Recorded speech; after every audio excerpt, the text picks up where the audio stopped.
En cuanto a las indicaciones, vamos a mostrar rápidamente un cuadro de nivel de evidencia y de grados de recomendación para cualquier estudio científico de las ciencias de la salud. Este es un pequeño cuadrito que va a dar una introducción para el cuadro que sigue, ¿sí? Es como para refrescar un poquito la memoria con respecto al tema de niveles de evidencia científica. Los niveles 1 son evidencia científica obtenida de estudios diagnósticos prospectivos, o sea, no son estudios sobre casos pasados, sino estudios prospectivos, o ensayos clínicos aleatorizados de alta calidad. En este tipo de estudios entran los metaanálisis, que son hechos con estudios de alta calidad, serían el nivel de evidencia más fuerte que hay. A esto se lo llama nivel 1. El nivel 2 son estudios diagnósticos, prospectivos o ensayos clínicos aleatorizados de baja calidad. Y así vamos teniendo el nivel 3, que son evidencia obtenida de estudios, casos controles o retrospectivos. El nivel 4, que es evidencia obtenida de series de casos. El nivel 5, que es evidencia obtenida de opinión de expertos. Y con respecto al grado de recomendación, son en relación a estos estudios. ¿Sí? Un grado de recomendación A, que es un grado de recomendación fuerte, que es el que diría que una terapéutica debe ser así o debe aplicarse así. Son la mayoría de estudios de nivel 1. El grado de recomendación B, ya los niveles de estudio bajan un poco, pero por lo menos tiene que haber alguno de nivel 1. El grado de recomendación débil, C, cuando hay un solo estudio de nivel 2, y el resto son 3 o 4, y así vamos teniendo los diferentes grados de recomendación, siendo el más bajo, y no porque esto sea por menospreciarlo, pero el más bajo es el de la práctica basada solamente en la experiencia clínica. O sea, yo hago esto porque lo hago así y me va bien, sin saber el por qué me va bien, solamente porque me va bien. Bueno, habiendo hecho esta pequeña introducción y sin ahondar mucho en esto, vamos a ir a las patologías con niveles fuertes de evidencia. Bueno, las patologías con niveles fuertes de evidencia científica para la implementación de la ventilación mecánica no invasiva.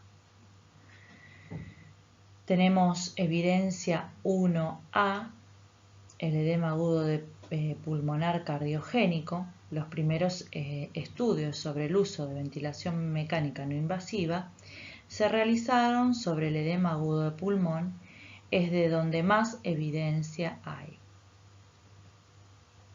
Ahí hay una radiografía de tórax que evidencia el edema agudo de pulmón y un pequeño gráfico de lo que sucede en el edema agudo de pulmón, pero bueno, no vienen al caso. Y en la agudización del EPOC, o sea, estas dos patologías, o la insuficiencia respiratoria debido a estas dos patologías, son las que más fuerza tienen, y esto nos está diciendo que si tenemos el equipamiento, si tenemos el entrenamiento del equipo para la utilización de la ventilación mecánica no invasiva, no hacerlo estaría casi rozando la iatrogenia, porque la evidencia dice que estos pacientes se benefician con la implementación de la ventilación mecánica no invasiva prácticamente sin dudas. Otra recomendación o el grado de evidencia que no sea muy fuerte no quiere decir sí o sí que los estudios que haya no apoyen este tipo de terapéutica, sino que hay muchas veces que porque los estudios que hay o son de mala calidad o son pocos, ¿sí? Luego están los pacientes inmunocomprometidos o el síndrome de hipoapnea del sueño, que estos son de grados de evidencia menos fuerte. Bueno, en cuanto a las patologías con menor nivel de evidencia científica, insistimos acá que no quiere decir lo de menor nivel de evidencia científica que porque los estudios que hayan resultado o hayan dado resultados negativos o no a favor de la ventilación mecánica no invasiva, sino es porque muchas veces los estudios que hay o están mal hechos o tienen pocos pacientes o son no son de calidad, o sea, esto hace que el estudio no sea de calidad, ¿sí? Tenemos a la agudización del asma, el trauma de tórax, la neumonía en EPOC, el síndrome de distrés respiratorio agudo leve, con evidencia de mejoría de la PAFI, que bueno, ya hemos hablado de eso en la clase de insuficiencia respiratoria aguda, en la primera hora de tratamiento. Esto es fundamental porque hay que tener en cuenta que el síndrome de distrés respiratorio agudo es la patología respiratoria con mayor mortalidad en las terapias intensivas. También está la prevención de falla respiratoria en patologías que no son EPOC, la fibrosis quística y la neumonía grave en pacientes no EPOC. Hay muchos factores que van a actuar en el determinante del éxito o el fracaso en la implementación de la ventilación mecánica no invasiva como soporte ventilatorio. A continuación los voy a ir nombrando, ¿sí? Los pacientes más jóvenes, de menor edad, los scores de gravedad bajo, los pacientes con capacidad de cooperar con el profesional de la salud, los pacientes que tienen una dentición intacta, ya que esto genera menos fugas y una mejor adecuación a las interfaces. Justamente el tener menos fuga aérea y los pacientes que tienen menor cantidad de secreciones. También están los pacientes que no tienen grandes alteraciones en la mecánica respiratoria, o sea, tienen una respiración sincrónica. Los pacientes con variables gasométricas y de pH, un paciente que presenta una PCO2 mayor a 45 y menor a 90, van a tener un mayor porcentaje de éxito. Y pacientes que tengan un pH mayor a 7,10 y menor a 7,35. Pacientes que presentan rápidamente una mejoría del intercambio gaseoso, de la frecuencia respiratoria y la frecuencia cardíaca en 1 a 2 horas. Patologías con expectativa de resolución a corto plazo. Esto es porque, bueno, se hace más evidente por la aparición de úlceras por presión que muchas veces terminan dificultando la ventilación. Y fundamental, el entrenamiento del equipo de salud. Todo esto son determinantes de éxito. Obviamente no son determinantes fijos, pero dan una idea de que de una forma u otra van a ir delineando las características de los pacientes que se van a beneficiar con el uso o implementación de la ventilación mecánica no invasiva. Bueno, con respecto a los determinantes del fracaso en la insuficiencia respiratoria aguda hipoxémica, estos determinantes nos van a informar del momento de discontinuar la ventilación mecánica no invasiva. Por ejemplo, un determinante es la edad mayor de 40 años. Cuanto más anciano, más propenso a no tolerar la ventilación mecánica no invasiva. Otro determinante es el SAPS-2 igual o mayor a 35. El SAPS-2 es un score de gravedad asociado a la fisiología. Mide variables fisiológicas como la edad, el tipo de patología de ingreso, los parámetros gasométricos, etc.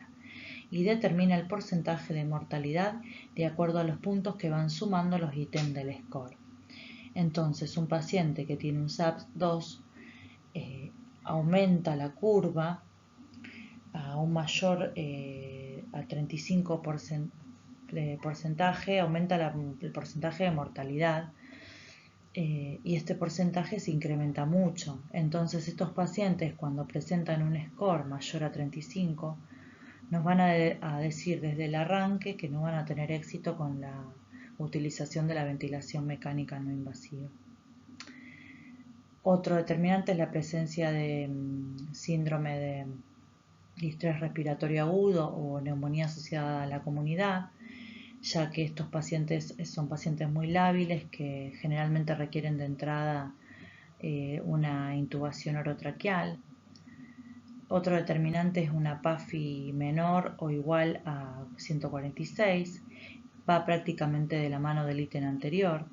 Sería muy arriesgado o imprudente darle tratamiento con ventilación mecánica no invasiva a un paciente con una relación PAFI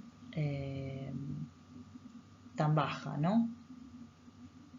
Si prestamos atención a todos estos indicadores que nombramos, nos podemos dar cuenta que la gravedad de la patología nos permite, independientemente de la causa, del origen de la insuficiencia respiratoria aguda, es el gran determinante del fracaso de la utilización de la ventilación mecánica no invasiva. Bueno, con respecto a las contraindicaciones y exclusiones de la ventilación no invasiva, tenemos que dividirla en dos grupos de contraindicaciones. Están las absolutas, que quieren decir que prácticamente de ninguna manera debería usarse la ventilación mecánica no invasiva en esas condiciones. Y también están las relativas. Pero bueno, nombrando las absolutas tenemos el paro cardiorrespiratorio, el deterioro severo del sensorio o excitación psicomotriz incontrolable, la incapacidad para proteger la vía aérea, el riesgo de aspiración, la obstrucción fija de la vía aérea superior. Esto es más que nada porque la ventilación no invasiva requiere de la vía aérea superior. Otra contraindicación absoluta es la inestabilidad hemodinámica, la hemorragia digestiva alta, esto es por el riesgo de broncoaspirado, de broncoaspiración, más allá de que el paciente tenga una sonda nasogástrica colocada aspirativa, el riesgo siempre está. El trauma, la quemadura o cirugía facial, la deformidad facial, la lesión de la vía aérea superior y la presencia de traqueostomía. Con respecto a las contraindicaciones relativas, bueno, ¿por qué las llamamos relativas? Porque dependiendo de las causas se puede tratar, por ejemplo, en el caso de vómitos persistentes, que es una contraindicación relativa, este se podría tratar con medicación y con la colocación de una sonda nasogástrica, ¿sí? O sea que puede remediarse la causa que lleva a la contraindicación relativa, puede resolverse y puede dejar de ser una contraindicación, ¿se entiende? Entonces, como dijimos, bueno, una contraindicación relativa es el vómito persistente. Otra contraindicación es la cirugía del tracto gastrointestinal superior reciente, que bueno, esto va a depender del tipo de cirugía que le han realizado al paciente. La falta de cooperación del paciente, en la insuficiencia respiratoria hipoxémica, que puede cursar, como vimos antes, con un estado de euforia o de excitación psicomotriz. Durante los primeros minutos el paciente se puede mostrar reticente a la cooperación, pero a medida que va sintiendo una mejoría clínica, el paciente se puede tornar más cooperativo, ¿sí? Muchas veces se puede optar por administrar también alguna medicación como alopidol o algún sedante leve. Otra contraindicación exclusiva es la obesidad mórbida. Y otra contraindicación exclusiva es la hipoxemia severa con una PAFI menor a 60. En este caso es muy importante hacer hincapié en las contraindicaciones porque cuando el paciente no es correctamente seleccionado, el uso o utilización de la ventilación mecánica no invasiva termina siendo peligroso y aumenta la morbimortalidad del paciente, atrasando la intubación endotraqueal, aumentando la carga de trabajo del equipo de salud, y esto también tiende a instaurar una falsa idea de que la ventilación mecánica no invasiva no sirve a la hora de tratar la insuficiencia respiratoria aguda.